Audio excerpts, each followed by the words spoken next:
ایک واقعہ جو مجھے خود بہت اچھا لگتا ہے اور جس سے پتہ چلتا ہے کہ اللہ سبحانہ و تعالیٰ سے کانٹیکٹ کیسے ہوتا ہے۔ بصرہ کی ایک خاتون تھی، اس کا نام تھا شابانہ۔ کوئی محفل ایسی نہیں تھی کہ جس میں گناہ ہو اور محترمہ کا کوئی پارٹ نہ پلے ہوتا ہو، کیونکہ ان کے پاس کنیزیں بھی تھی، غلام بھی تھے، گانے والے بھی تھے، بجانے والے بھی تھے۔ یہ پورا ان کا سمجھیں پورا ہالی ووڈ، بالی ووڈ یا پورا آرکیسٹرا ساتھ چلتا تھا ان کے۔ سواریاں، کنیزیں، غلام، گھوڑے، گاڑیاں، کوئی محفل ایسی نہیں تھی کہ جہاں ان کے ذریعے سے جو ہے وہ گناہ نہ ہوتا ہو۔ ایک دن محترمہ اپنی سواری پہ سوار شہانہ طریقے سے، کنیز غلام ساتھ، پتہ چلا کہ گھر کے آگے مجمع لگا ہوا ہے، بالکل وہ سلسلہ کہ جو سمجھے عرب دنیا میں یا ہمارے ایسٹرن کنٹریز میں ہوتا ہے کہ مجمع لگا ہے تو ایسا لگتا ہے گھر میں موت ہو گئی۔ مجمع لگا ہوا تو لوگ باہر کھڑے تھے، کچھ آ رہے تھے جا رہے تھے، دروازہ کھلا تھا تو اس نے روکا، کہا دیکھو کوئی کیا ہوا ہے، کوئی مر گیا ہے، کچھ کیا ہوا ہے؟ تو ایک کنیز گئی، وہ نہیں آئی، دوسری کنیز گئی، نہیں آئی، پھر تیسری چوتھی کنیز گئی، وہ بھی نہیں آئی۔ بالآخر ایک کو اس نے کہا جاؤ اور جا کے دیکھو اور بتاؤ آ کے کیا ہوا ہے۔ تو کہا کہ ایک عالم ہے، وہ نصیحتیں کر رہے ہیں۔ تو اس نے کہا میں بھی جا کے سنوں۔ یہ بھی گئیں تو پتہ چلا کہ وہ اللہ سبحانہ و تعالیٰ کی رحمت کو بیان کر رہے تھے، عذاب خداوند تبارک و تعالیٰ کو بیان کر رہے تھے اور فرما رہے تھے کہ اللہ سبحانہ و تعالیٰ جو ہے وہ گناہوں کو معاف کرنے والا ہے، اور ایسا ہے اور ایسا ہے اور ایسا ہے۔ یہاں سے محترمہ نے فرمایا اے شیخ، اگر میں استغفار کروں تو کیا خدا میرے گناہ معاف کر دے گا؟ تو شیخ صاحب نے فرمایا ہاں بی بی، خدا تمہارے گناہ معاف کر دے گا، اگرچہ تمہارے گناہ شابانہ جتنے ہی کیوں نہ ہوں۔ شابانہ سے کہہ رہے ہیں کہ اللہ تمہارے گناہ معاف کر دے گا اگرچہ شابانہ جتنے ہی کیوں نہ ہوں۔ کہ بدترین عورت، اسے ان کی کیا تصور تھا کہ شابانہ بیٹھی ہے پردے کے پیچھے۔ شابانہ نے کہا یا شیخ میں شابانہ ہوں، خدا معاف کرے گا مجھے؟ انہوں نے کہا کہ بالکل معاف کرے گا، اللہ کی جانب پلٹ جاؤ، توبۃ نصوحا، اللہ کی جانب جاؤ ایسی کہ دوبارہ واپس نہ آؤ۔ اس شابانہ نے کہا کہ میں نے توبہ کی، اللہ کی جانب میں بڑھ گئی، اب میں واپس نہیں پلٹوں گی۔ احکام پوچھے، بتایا کہ جتنا مال حرام کا ہے وہ لوگوں کا تھا تو ان کو واپس کر دو، اور اگر نہیں مالک کا پتہ تو اس کو صدقے میں دے دو۔ شابانہ نے سب کچھ دے دیا، حتیٰ جسم کے کپڑے بھی اس کے حلال کے نہیں تھے، وہ بھی لوگوں سے لے کے پہنے۔ پھر ایک وقت آیا کہ بصرے میں وہ یاد خدا کی محفل کرتی تھی، لوگوں کو یاد خدا دلاتی تھی، اور حتیٰ علماء اس محفل میں گریا کرتے تھے۔ تو گناہ گار کب ولی اللہ بن جائے نہیں معلوم۔ ہمیں گناہ سے نفرت کرنی ہے، اس سے بھی نفرت کرنی ہے اس گناہ کی وجہ، لیکن یہ تصور کرنا کہ وہ ابھی جہنم میں جا رہا ہے، میں بالکل ادھر جنت میں جا رہا ہوں، ایسا کچھ نہیں ہے۔ ہمیں یہاں پناہ مانگنی چاہیے کہ یا اللہ تو مجھے اچھا ہی رکھ اور جنت میں لے جا۔ یہی وجہ ہے کہ ہمارے استاد فرماتے ہیں کہ میں نے 60 علماء سے سوال کیا الگ الگ محفلوں میں کہ اگر ایک دعا کا اللہ موقع دے اور اس کے بعد کہے کہ اس کے بعد کوئی دعا قبول نہیں ہوگی تو آپ کیا فرمائیں گے؟ تو فرماتے ہیں کہ سب سے الگ الگ سوال ہوا تھا، اور یہ سوال سالوں میں ہوا تھا۔ کہتے ہیں سب کا ایک جواب تھا کہ اگر ایسا ہوا کہ اللہ یہ فرمائے کہ ایک دعا قبول ہوگی، آخری دعا قبول ہوگی، پھر کوئی دعا قبول نہیں ہوگی، البتہ ایسا ہے نہیں، فرض کی بات ہے۔ یعنی سوال یہ کرنا کہ آپ کے نزدیک کون سی دعا اہم ہے، تو وہ فرماتے ہیں ہم یہ کہیں گے ہماری عاقبت بخیر، یہ جو ہم نمازیں پڑھ رہے ہیں، یہ جو ہم عزاداری کر رہے ہیں، یہ جو ہم نے حج کیا ہے، عمرہ کیا ہے، یہ جو داڑیاں ہیں، یہ جو یہ سب کچھ ہے، یہ ایک لحظے میں ضائع ہو جاتا ہے، ایک لحظے میں ضائع ہو جاتا ہے۔ اس کے لیے اللہ سے پناہ مانگنی چاہیے کہ یا اللہ اگر تو نے میری قسمت میں امتحان رکھے تو مجھے امتحان میں کامیاب کر، اگر مشکلات رکھی ہیں تو مشکلات پہ صبر کی توفیق عطا فرما، کہیں ایسا نہ ہو کہ میں تیرا باقی ہو جاؤں۔ سیکنڈ لگتے ہیں، فریکشن آف سیکنڈ۔ بس اللہ سے اگر کانٹیکٹ کرنا ہے تو کیا طریقہ ہے؟ دعا۔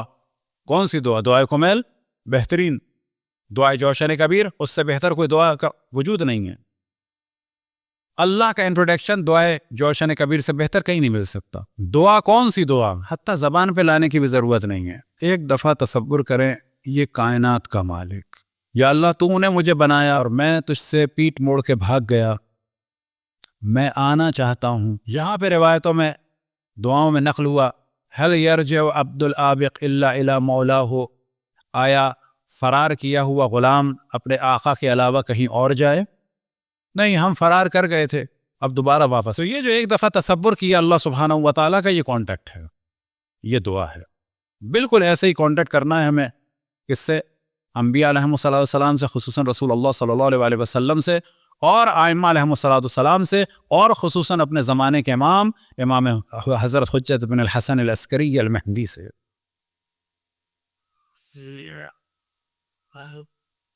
اب اللہ سے کانٹیکٹ کے بارے میں جو ایک موضوع خود مجھے پسند ہے بہت زیادہ، لیکن بعض دفعہ مومنین کو سخت لگ جاتا ہے، لیکن واقعا اس سے بہتر مجھے نہیں لگتا کوئی، معرفت خداوند تبارک و تعالیٰ. یعنی جب اندازہ لگانا ہو کہ ہم اللہ سے کانٹیکٹ کرنا چاہ رہے ہیں، تو اگر ہم نے یہ سوچا ہے کہ وہ ہمارا خالق ہے تو کوئی اتنی بڑی بات نہیں ہے. ہم کیا اور ہمارا خالق کون سی بڑی بات ہے. اللہ کس چیز کا خالق ہے، اس کی معرفت کے لیے جو لفظ مجھے اچھا لگتا ہے، یعنی واقعا بڑا اچھا لگتا ہے، وہ ایک سمجھیں ایسٹرونومیکل میجرنگ ورڈ ہے.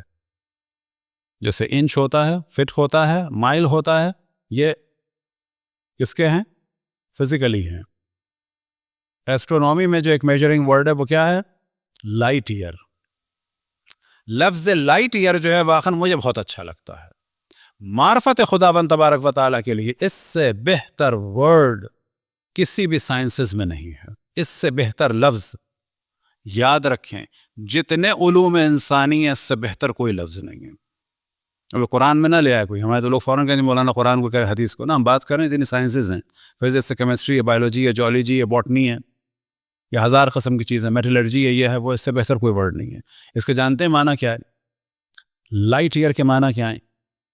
اس کے بعد ہم تصور کریں گے اس خدا سے ہم لڑتے ہیں، اس خدا سے ہم جھگڑتے ہیں، اس خدا کی اطاعت کرنی ہے، اس خدا کی یاد کرنی ہے.